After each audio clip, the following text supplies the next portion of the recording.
Hey y'all, I'm Jen. And I'm Em. And welcome to In My Haunted Era, A podcast where we talk about all things spooky or witchy or UFOs or creepy. And we're glad you're here. We're so glad you're here. Thank you for listening. Thank you. How are you today, Em? Truthfully, I'm a little sleepy. A little sleepy? Sleepy girl? Diet Coke, got water. We're ready to water? go. We are ready. So I'm excited. I'm excited to hear some spooky or get some knowledge about the spooky. So Yeah? Fuck yeah. How are you, Miss Curtain Bang? Oh, I'm good. Yeah, I'm growing my bangs out right now.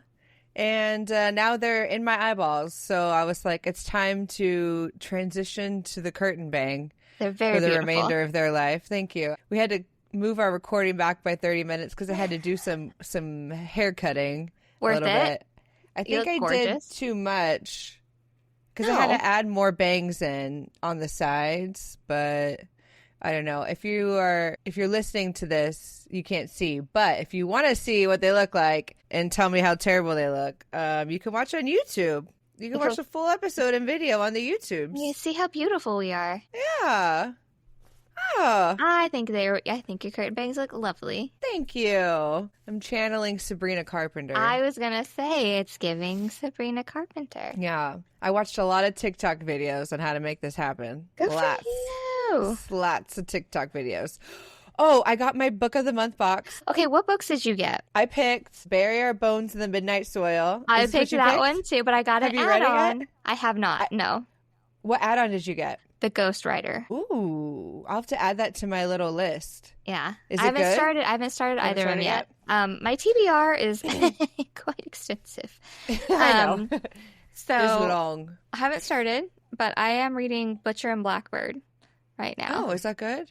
What's that about? It is a smutty serial killer book. Love it. So it came highly recommended from friends and Book Talk, and I'm about 100 pages in. I started it last night, and I just wish I was more into it. I know. 100 pages in. I feel like 100 pages is the mark where I feel like I always have to give a book 100 pages because that's when shit really starts to go down. In this book, that's when shit really starts to get good around 100 pages. Bury My Bones in the Midnight Soil. Okay, good. I can't wait. I haven't read. I got that book because I want to read The Secret Life of Addie LaRue, which is by the same author. That was one of my add-ons. I got that as an add-on, and then I got The God of the Woods as an add-on. I read The God of the Woods. Was it good? Very good. Okay, good. I'm excited. I've seen it recommended by a lot of people, and it was in the Two Girls, One Ghost podcast. They have a little book club. That was one of their book club books a couple months ago, and I didn't read it then, obviously, but I grabbed it now. I'm reading all the books that they recommend or that they choose for their book club, but on my own time because I go through phases. God of the Woods. I mean, it's a good summer read. Glad. Yeah. And it's good if you got some female rage. Yeah. It's good. So much female rage. Yeah, I'm going to Hawaii next month to visit my sister, and I'm like, I could save that book for the beach, but I also might get a June one by then, depending on how quickly they ship. I don't know how it works when you actually start from the beginning of the month, like how quickly you get your books. Generally, they come really quickly. The only time I've had a delay is if there's been a high demand. So actually, Bury Our Bones in the Midnight Soil, that one came at high demand. So it was like a week later than usual. Yeah. And then the previous month, I had ordered the Silver Elite. I think that's what it was called. And it was a special edition cover with the painted edges. Oh, I love the painted edges. And that one came very higher demand than I think that they were expecting. And I kept getting emails saying it was delayed. And then I got an email saying we're so sorry. This is not the customer service we hold ourselves accountable to. So here's a free book credit. And I was like, oh, I love y'all. Well, hell yeah. That's great customer service. I love that. They are the best. And like I said, if you don't like a book, you can email them. You can review it, email them, tell them you didn't like it, and they'll give you a free credit back. So.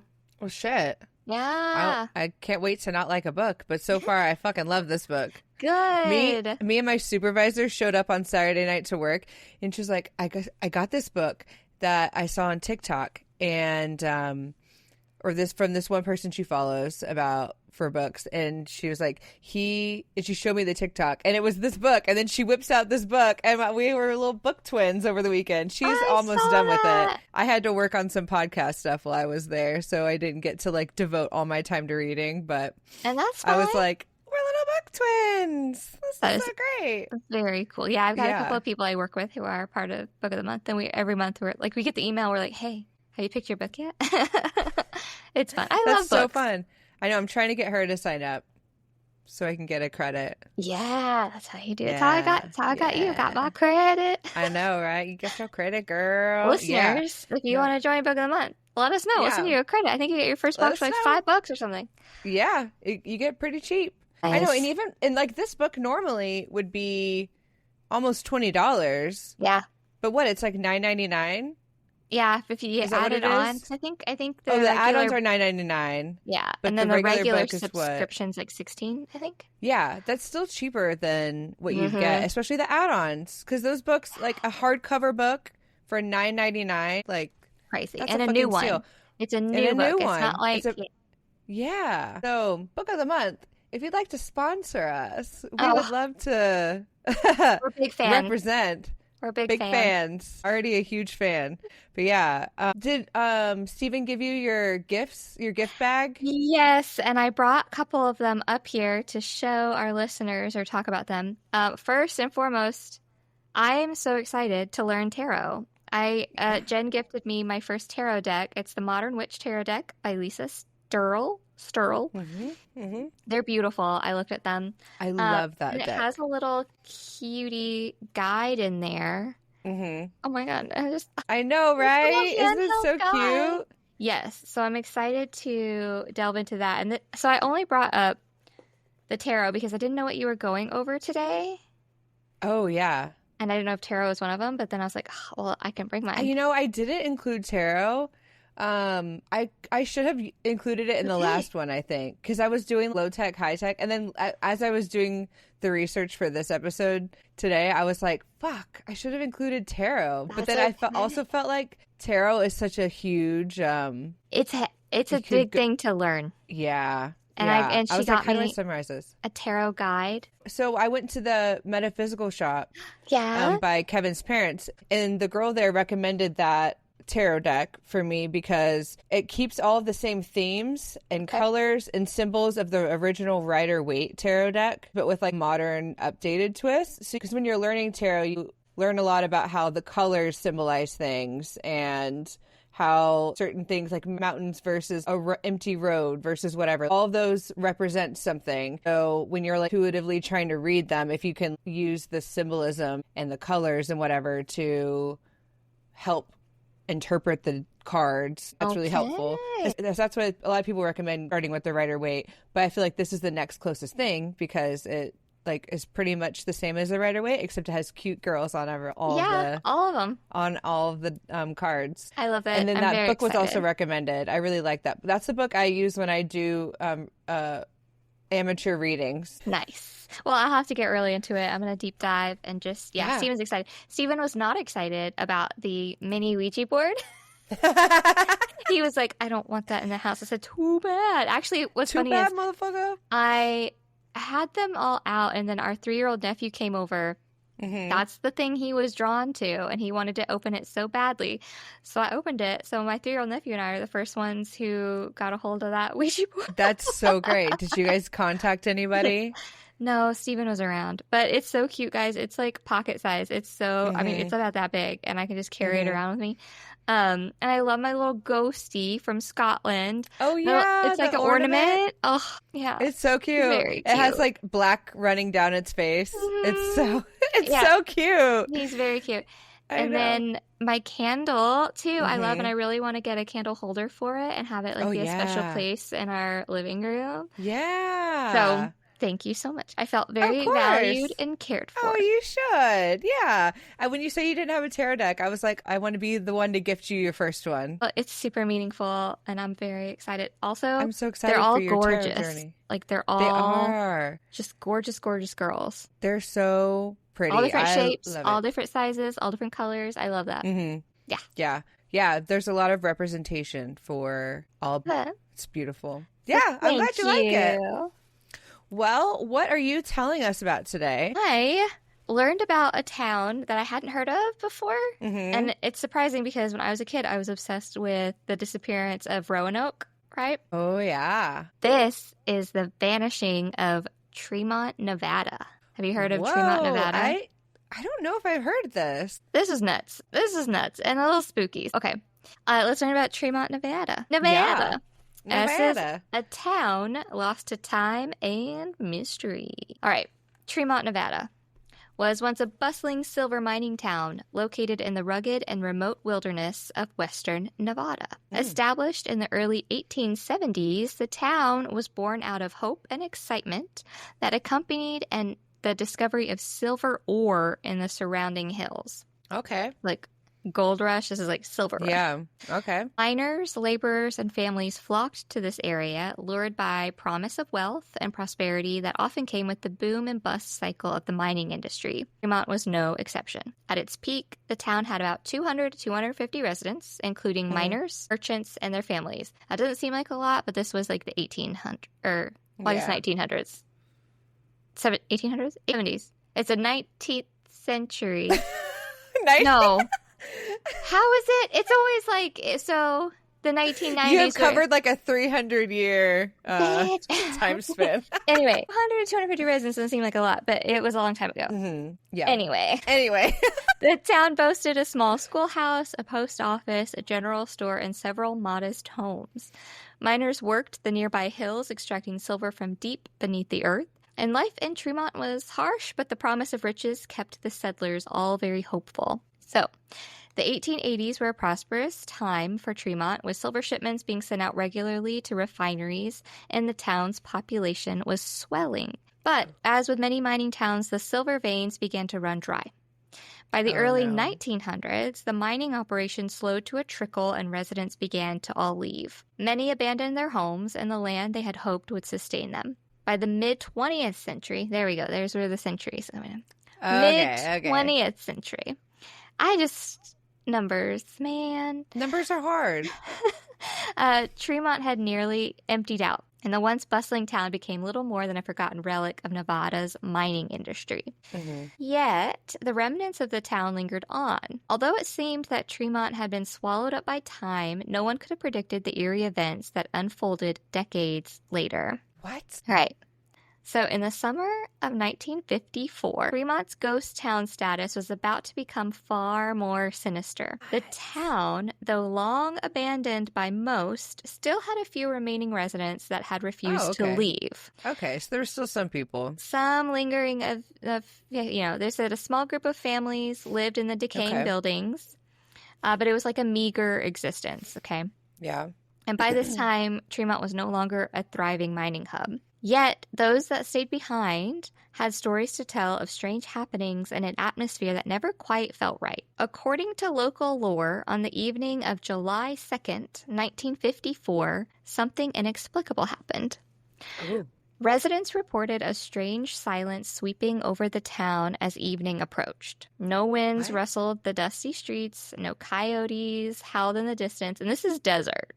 Yeah. The air felt thick, heavy with anticipation, as if the land itself was holding its breath. What? The following morning, the town was completely deserted. Shut the fuck up. It was as though the people of Tremont had vanished into thin air.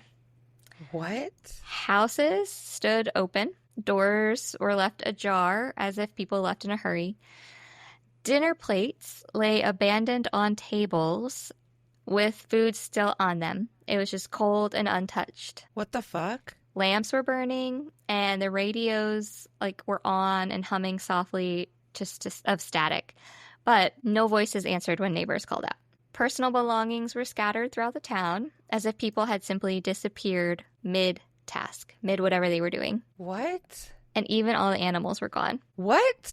All animals within the city limits gone. How long did it take for people to discover this happened? So that's a good question. It kind of gets into that a little bit because there are some things that linger. Okay. So the disappearance of the remaining residents of Tremont sparked a flurry of investigations. Local law enforcement, the FBI, and even military personnel were sent to investigate what had become of the town. So yeah, this is Nevada. Yeah. That's Jesus. Yet, despite their efforts, no one could find a single trace of the people who had lived there. No bodies were discovered, and no clues were left behind. What? Theories surrounding the event ranged from the plausible to the supernatural. Some speculated that a natural disaster, such like a gas leak or an underground collapse, might have caused the sudden evacuation, but there was no evidence of any of that happening. Yeah, and where did they go? Exactly. Like, there'd be bodies. And the sudden disappearance of all the inhabitants seemed far too strange for a simple accident, because accidents leave traces. Yeah. So others speculated that the disappearance was connected to secret government experiments. I'm a little more inclined to believe that, funnily enough. Yeah, I mean, compared to the previous one, which, like, does not make any sense. No, because there would be bodies dripping all over. There'd be bodies, and animals would still be there. Yeah. But Tremont, like many small towns across the United States, was near nuclear testing and other secretive military operations. So it was nearby. But again, desert. A lot of stuff is out there in the desert. Yeah. Could it be that the residents of Tremont had been unknowingly caught in some sort of experiment? Possibly. But I don't know, because they wouldn't send, well, I don't know. I'd say they wouldn't send the military out to investigate, but then I wouldn't put it past them. Yeah. Just like for staging. Yeah. Don't come after me, government. There were whispers of mysterious government vehicles seen near the town days before the disappearance, though these claims were never verified. And if they were, they would make sure that they never saw the light of day. Yeah. But some believed that the miners had stumbled upon something far more valuable or dangerous than silver. Did they uncover something they were not supposed to? Like buried deep within the earth? Interesting. Possibly. Then so there was still active mining happening. Yeah. Okay. Or at least they weren't getting as much. Right. So I think it was still, I mean, and they would still have like the caves and the tunnels and all of that. So I don't know. And they didn't go in the caves? Like, I don't know why they would. Go look. But like, I'm sure they probably did. That's where I'm like, okay, whoever was investigating, it's very much like Marvel's S.H.I.E.L.D., right? Like these field agents would come and investigate and then say some story.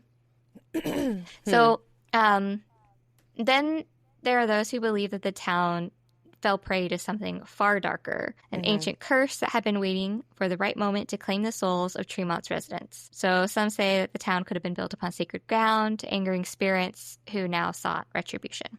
Yeah. Another possibility. This is the part that kind of spooked me and what made me really interested. So this is perhaps the most chilling aspect of the Tremont mystery, is what happened after the town's disappearance. Yeah. Although the buildings were left abandoned, the town's phone lines continued to operate for years after the residents vanished. What? Strangely, there were reports of phone calls coming from the area, originating from numbers that no longer existed. These calls are often filled with static, but some carried a far more disturbing message. What is the message? In 1962, a long-distance operator reported a strange call from a number associated with Tremont. The operator described hearing what seemed to be distant whispers, as if a conversation was taking place just beyond the range of hearing. The caller's voice was faint, but the operator could swear they heard the words, "We're still here, waiting." What? If I was a phone operator and I heard that shit, I'd be like, I quit. I quit. Unless you're going to give me more information, I fucking quit. Mm-hmm. So over my God. Yeah. Over the next few decades, the calls continued. Some reported hearing the sound of children's laughter, while others heard nothing but a low, almost imperceptible hum. One particularly unsettling call, placed in 1997, was recorded. On the tape, a child's voice is heard whispering, "It's not done yet." What does that mean? And the line went silent, and no one ever learned who or what was on the other end of the call.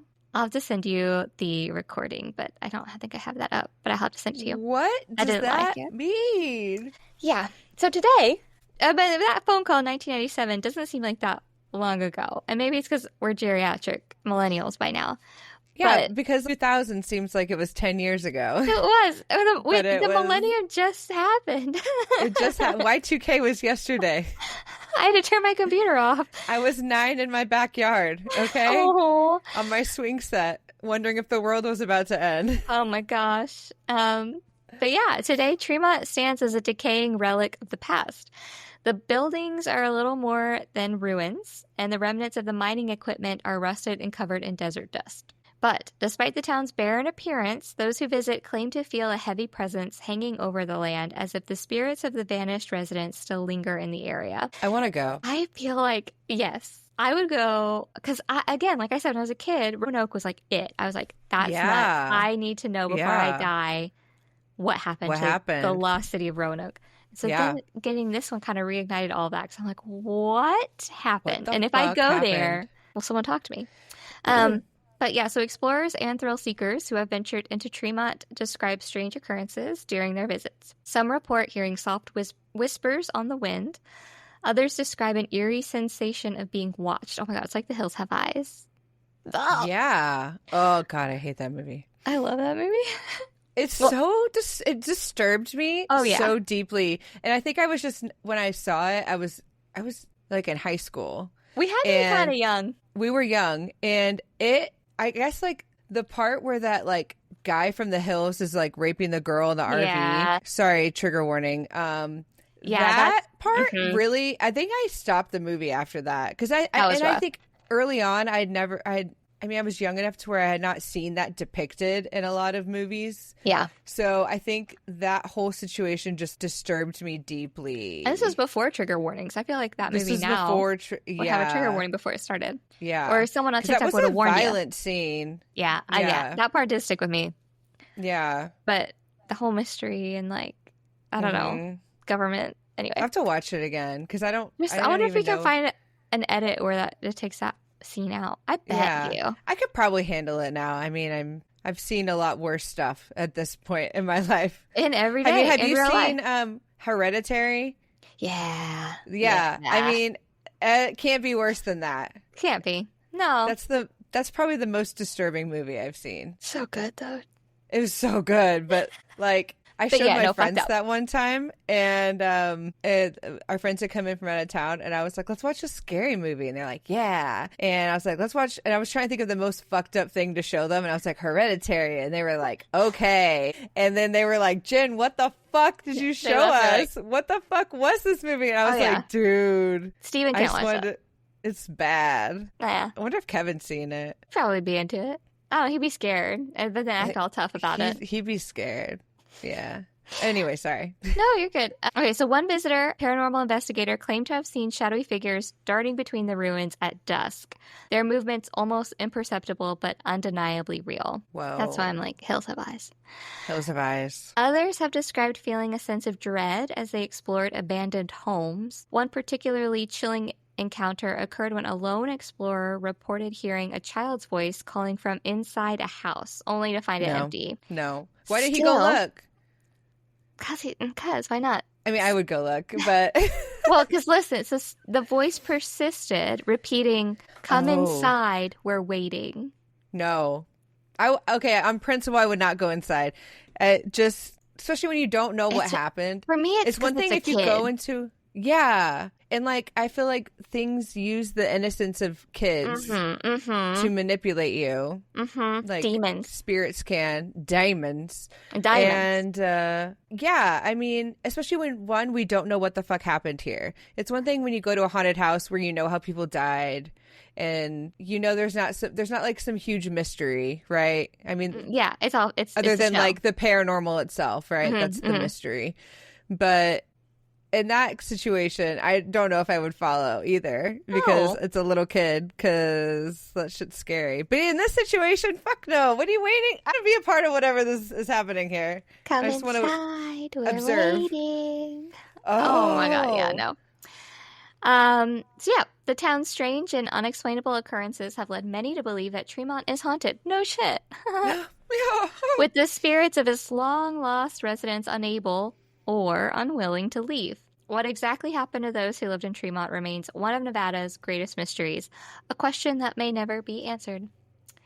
So there are still those who believe the answer lies within the town itself, hidden beneath the ruins of the old mines or in the silence of the desert air. Did the residents stumble upon something, an ancient artifact, a buried secret, or a doorway to another dimension? Ooh, I love a portal to hell. I love a portal that to led hell. to like their, mysterious disappearance. But others argue that it was something more supernatural in nature, perhaps the manifestation of an ancient curse or a restless spirit that had waited for centuries to exact its revenge on the living. Or the town could have been built on a forgotten burial ground, or that they found something in the mines. Like, there's so many speculations and like theories. But regardless, one thing is certain: Tremont, Nevada is a place steeped in mystery and fear, a place where the lines between the living and the dead seem to blur, and where the past is truly never gone. Oh my God. It's telling you theory. to come inside. What's your theory? Okay. All right. So one component of it is that there was some kind of, I don't know if I want to say time slip, but they're still there, but they're in like a parallel universe type situation. But the other part of that theory is, how did that happen? What started that? And then I think, obviously, my first thought is aliens. Could be. I love an alien. So. Yeah. I mean, I think that it's Nevada, something too. had to initiate, like, what initiated that? Why all of a sudden? And I'm like, well, maybe it was like some kind of alien extraterrestrial thing that incited this time slip. Yeah. Because they're all just gone. There's no bodies. They didn't go anywhere. They didn't show up in any other place. Like, and with the thing that says we're still here. Mm-hmm, girl. The voice that said we're still here on the phone. I think they are still there, but they're just not in our dimension. Yeah. Well, damn, that is so crazy. I want to do more research about that because I'm so curious now. Yeah. I want to know, like, how close the nearest city is and if anything weird has ever happened there. Yeah, I wonder how far it is from Vegas, because now I'm thinking, like, Let's see. I've never been to Vegas. If I go on a Vegas trip, could I go to Tremont while I'm there? Is that feasible? I'm like plotting a trip. I'm plotting a trip. Oh God, no, that's the wrong place. It's somewhere in Utah. Oh, it's not a recognized place, like on a route. On a map. Oh, huh. That's so weird. We'll have to get the GPS coordinates and plot it out. Weird. What the fuck? That's even creepier. Yeah. I would think it still would be on a map. So we're not talking about the spooky stories themselves, but the devices used to record the spooky stories as they unfold in real time. We're going to break down 4 of the most common ghost hunting tools: digital voice recorders, ghost boxes, EMF meters, and REM pods. You've probably seen all of these used on shows like Ghost Adventures, but if you ever wondered what they actually do and how to use them correctly, this is your guide. I'm your unofficial guide. So let's start with digital voice recorders. These are one of the oldest and simplest tools used in paranormal investigations, and the goal with them is to capture EVPs, aka electronic voice phenomena. So what exactly is an EVP? The term refers to unexplained voices or sounds captured on audio recordings that weren't heard by anyone in the room at the time. These could be words, whispers, even sentences, often faint and sometimes distorted, but they show up on playback like a voice from nowhere. Now, the origin of EVP research goes back decades. The first major figure in the field was Friedrich Jurgensen. Jurgensen, a Swedish filmmaker. In the late 1950s, he was out in the woods recording bird calls, but when he played the tape back, he claimed to hear human voices, some speaking in languages he didn't know, and one that sounded like his deceased mother. Later, a Latvian psychologist named Konstantins Radiv. I fucked that up. I know that. Sounds hot, though. Yeah, I think he's hot, for sure. He took the idea even further, recording thousands of hours of audio and even developing specific methods for trying to invite these voices to speak. So how do you use a voice recorder in a paranormal investigation? First, you're going to need a decent quality digital recorder. Not your phone, ideally. It's possible, but it's better with the standalone device. And you want to look for one that records in the WAV format, WAV, which is uncompressed and captures more detail than MP3. And avoid anything with automatic gain control or heavy noise reduction. You don't want the recorder deciding which parts of the audio to ignore. Interesting. I know. You would think you'd want something that would, like, mute the excess noise. But I guess it doesn't know what to... Yeah, exactly. It can't discern between that. Cool. And I think there's also a thing about, like, your phone, like the feedback that your phone can give off. Like, I think that's why another reason why it's not better, or it's better to use a standalone device. But so a basic method for use is set up in a quiet location. If you can, turn off all HVAC systems, radios, anything that hums or buzzes. And you're going to hit record. It's best to start with a time and location note that, like, this is Jen. We're recording in room 3 of etc. haunted place. It's 10:04 p.m. So my house at 7 p.m. on a Monday would not be good. Yeah, because of the fucking blower, baby. Yeah. Ask questions and then pause. Something like, is anyone here with me? Then wait like 10 to 15 seconds in silence. This gives the spirit, if there is one, time to respond without your voice overlapping it. And then repeat. Do this for 5 to 10 minutes at a time. You can always do multiple sessions. When you review the audio, use headphones and like use good ones. Don't use the shitty ones we used to get, and iPhones used to give you headphones. Man, remember when they used to take care of us? $5 ones. Dude, they really did. And now they're like, nah, you can buy these $300 other headphones. A la carte. Everything is a la carte, baby. Yeah. So you're going to keep the volume at a reasonable level to avoid your brain turning every scratch into a ghost whisper.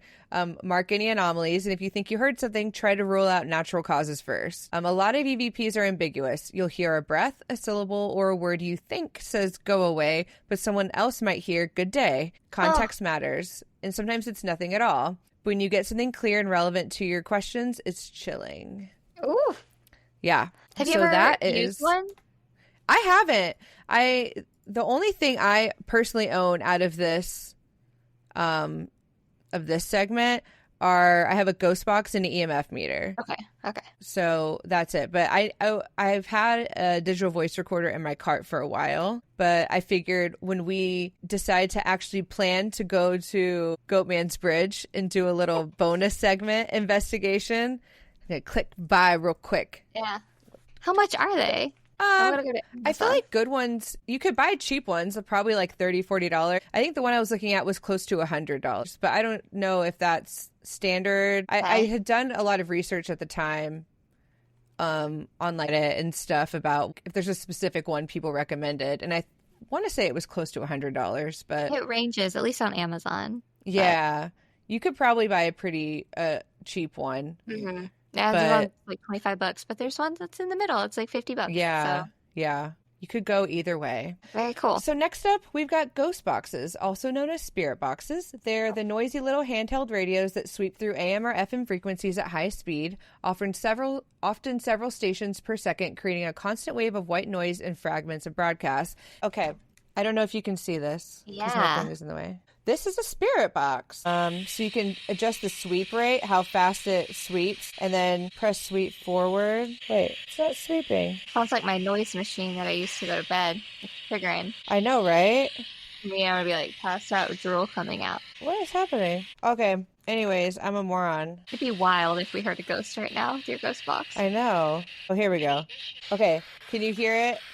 So it's cycling through the channels. Yeah, you can do this. This one also detects the temperature. This is the PSB7T spirit box. So it detects the temperature. It has an antenna. There's a place to put phones on it. And you could plug a speaker into it too. I've seen Ghost Adventures, they'll like plug a larger speaker into it. But yeah.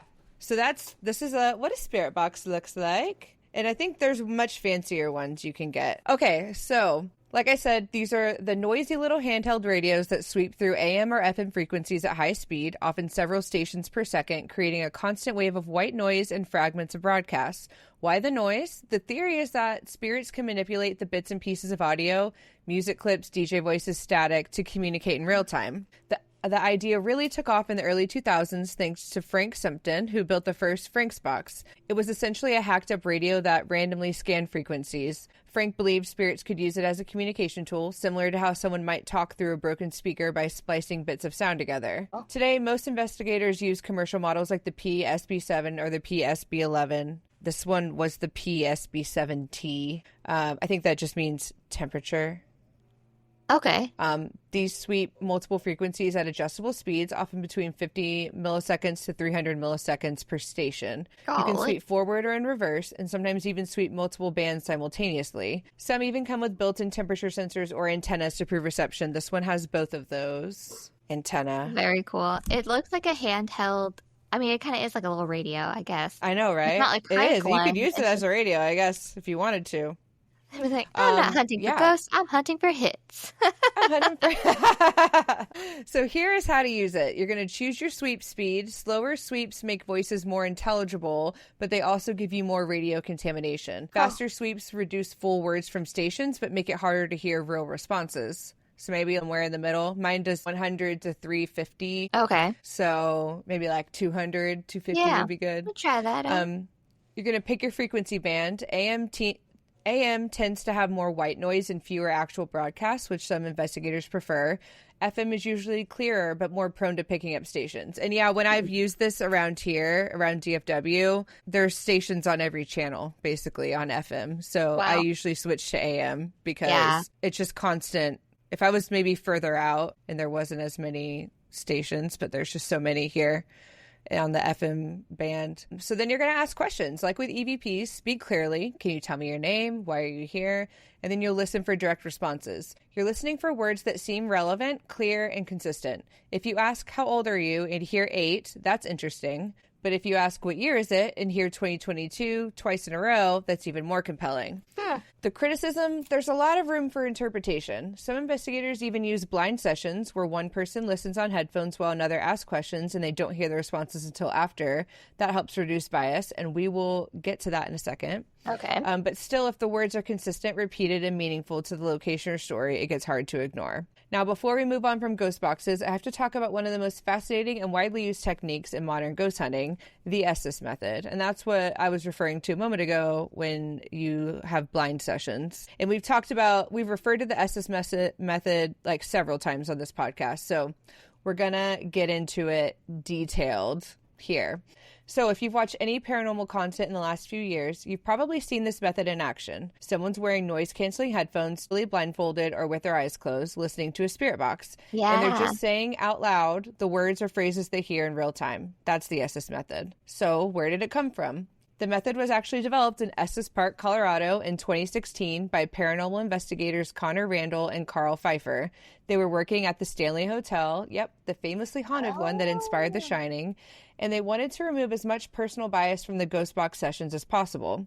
Because here's the thing, when you're asking questions and also listening to the ghost box at the same time, it's really easy to hear what you want to hear. Your brain is always trying to make sense of chaos. So you ask, what's your name? And suddenly every blip sounds like Sarah or James if you're expecting that. So the Estes method separates the roles. One person listens to the spirit box with noise-canceling headphones, good ones like DJ grade, so they can't hear anything else. That same person is blindfolded or has their eyes closed to prevent visual cues or lip reading. Meanwhile, another person asks questions out loud in the room, but the listener can't hear them. The listener just repeats anything they hear coming through the box. Words, names, phrases, even random noises. The beauty of this setup is in the potential for unintentional relevance. If the listener who has no idea of what's being asked suddenly says, help me, right after the question says, what do you want? That hits different. It suggests something intelligent is responding in real time, even if the listener doesn't know it. A few things to keep in mind if you want to try it. Like we've said, use high-quality headphones. Cheap earbuds don't cut it. You want to be fully isolated. Keep a neutral mindset. Whether you're the listener or the questioner, don't push for specific answers. Take notes or record everything. These sessions move fast, and it helps to go back and analyze the flow later.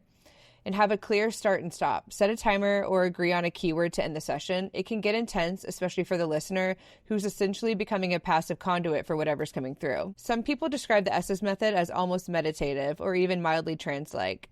You're sitting in the dark, fully immersed in static and fragments of sound, just repeating whatever comes. And sometimes what comes through feels deeply personal. Ooh. It can be a little overwhelming. Does it prove anything? No, but it does a great job of filtering out expectation and bias, which makes the hits way more interesting. And it's one of the best ways to take ghost box work to the next level, and it's just as spooky as it sounds. Ooh. And Dana and Greg Newkirk did it on The Unbinding. That's their documentary. So on The Unbinding, I think you can watch it for free on Tubi. I think it's also on Amazon. It's fascinating. They found this haunted object, the crone of the Catskills. Some hiker finds it, and it's deeply haunted and cursed. And so they actually do a whole ritual to unbind the spirit. They realize that there's a spirit being held captive by another spirit in this object. Oh my God. I'm telling you, it is so good. Highly recommend watching that for a good example of what the Estes method is. And she does describe it as being in a trance-like state. Okay. because she was the listener. It's very good. Anyways, moving on. Now let's talk about EMF meters. And this is an EMF meter, if you'd like to see one. I don't know what this one is called, but it does this. If you can see it lighting up. Yes, there we go. Green. Yeah. And I think if you put it by computers and stuff, it'll light up. But yeah. So these devices measure electromagnetic fields. And originally they had nothing to do with ghosts. Electricians used them to check for wiring issues, high voltage leaks, or electromagnetic pollution. So how did they end up in haunted houses, you ask? In the 1980s and 90s, researchers started noticing a possible link between EMF and paranormal experiences. High EMF exposure can cause symptoms like anxiety, headaches, and a sense of being watched, even hallucinations. So one theory is maybe people feel haunted because of EMF. Another theory is the reverse. Maybe spirits themselves produce EMF or manipulate fields already present. Either way, EMF meters have become a staple in the field. The most famous one is probably the K2 meter. It's simple, just lights in a button. This is actually a K2. I forgot. Okay. But this is the K2 meter. It's simple, just lights in a button. Green means baseline, red means major spike. Other models like the Mel meter offer digital readouts and temperature sensors. So how do you use one? You're going to start by scanning the room. This helps you establish a baseline. Hold the meter near outlets, electronics, appliances, any man-made EMF sources. Then you're going to look for anomalies. If you get a spike in the middle of the room, away from wiring or devices, that's interesting. Try communication. You can ask yes/no questions and ask the spirit to make the light spike once for yes, twice for no. Of course, you have to be cautious. Phones, walkie-talkies, smartwatches, even fluorescent lights can all trigger these meters. And older buildings are often full of weird EMF zones. Used carefully, though, EMF meters are good for detecting unseen energy shifts, especially when paired with other tools or when the spikes respond in real time to your questions. And last but not least, we will discuss REM pods. These are the little cylindrical devices with antennas and multicolored lights that go off when something enters their field. REM stands for radiating electromagnetic. What that means is the device generates its own small electromagnetic field using an antenna. When something, physical, energetic, or otherwise, breaks into that field, the REM pod lights up and emits a tone. The cool part is that it doesn't need to be touched. It detects proximity and movement within the field. If something passes close to the antenna, the device reacts instantly. Wow. So here's how you'd use it. You're going to place it somewhere stationary, ideally on a flat surface with no vibrations or drafts. Avoid putting it on soft surfaces like beds or cushions. You're going to turn it on and calibrate. Most models will self-test and then go quiet, waiting for disturbance. Ask questions and observe. Can you approach this device? Can you light it up once for yes? Some REM pods even allow sensitivity adjustments, so you can increase the range or dial it back depending on the environment.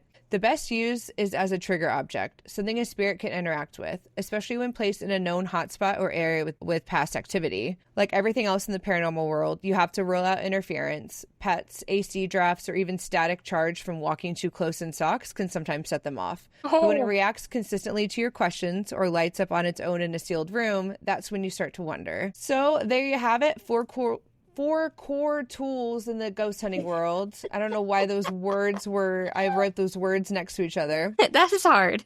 Yeah, four core tools. Yeah. We have digital voice recorders to capture the whispers you can't hear with your own ears. Ghost boxes for real-time responses, maybe. EMF meters to detect invisible energy shifts and maybe even validate haunted sensations. And REM pods to turn proximity into proof. Flashing lights and beeps you can actually see and hear. Each one has its strengths, each one has its limitations, and none of them guarantee anything, but used carefully, respectfully, and in combination, they can help build a compelling case that something unexplained is going on.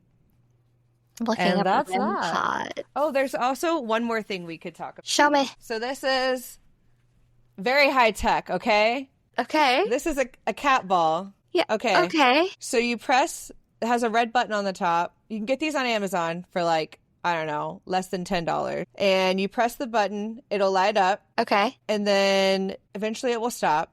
And so it always lights up when you turn it on. And then it stops eventually. And then it only goes off if something touches it. So, for example, when I went to the live show of Two Girls, One Ghost, see, it stopped lighting up. It's on my desk. Can you see? Okay. Yes. Can you see it? Yeah. See, you have to like actually touch it to make it light up. So when I was at the Two Girls, One Ghost live show back in 2023, they had a REM pod and they had it on the stage, and then they put 4 or 5 cat balls along the front of the stage where they were far from everybody. They weren't within arm's reach of the hosts or the audience. Okay. And I'm telling you, during the show, those balls would go off constantly. The REM pod never went off, but those cat balls lit the fuck up. It's wild. Yeah. Where were they recording? The show was at Addison Improv. And those cat balls lined up. But also, I think it's not just that the place is haunted, but that people are also bringing their own energies, spirits with them. And someone could have been possessed and they didn't even know. Exactly. You never know. But yeah, as they were talking about paranormal stuff, the cat balls would go off. It was wild. Dude. It was super cool. But yeah, so this is another thing you could take with you on investigations. I put one of these next to my haunted dolls. Yeah. In my office. Did they ever go? They've gone off like twice. Yeah. I asked the doll. This is when I just had Jennifer, the blonde one with curly hair. I asked her to set off the cat ball, and then the cat ball lit up. She's like, "Okay, mother." Yeah. So, but on other times I've asked, I haven't gotten that same response. But dude, that's awesome. So scary, I know, right? but very awesome. I love it. I know, right? So yeah, that was our show for today. Thank you guys for listening. And let us know if you buy any tools. Yes. And if you use them. Have experience with any tools, anything you want to add to what I said, because I haven't used the last episode. I've used the pendulum. I've used a Ouija board. I've never had anything happen with a Ouija board, but I've used the dowsing rods. I've played around with the spirit box and the K2 meter, but I haven't actually been to a haunted place to do investigations. So if somebody's listening that actually has experience with these things and wants to tell us your story or provide more information, then I would be happy to add that in a future episode or tell your story on a future episode, because we'd love to hear that. Yes, send us your stories on email or DM us and we'll read them. Or if you have a friend who did something crazy and they have a story and you can tell it with their permission, let us know. We'll read about it. Yeah, we'll change the names. We don't have to identify you. God, I would love You'll be Real Housewives characters. Oh my gosh. Or Disney characters, probably. Yeah. That sounds fun. Okay. Yeah. Thank you guys so much for listening. Follow us on everything. Instagram, TikTok, In My Haunted Era. Mm-hmm. Our email is inmyhauntederapod@gmail.com. Don't forget the pod. And review us if you like us. Yes. Tell us please what you rate like. and review. Tell us what you don't. Yeah. We're here for all criticism, constructive or otherwise. Yeah. We love feedback. We're sluts for feedback. Definitely. All right. Well, thank you guys for listening. We will see you next week. And we'll haunt you later. Bye. Bye.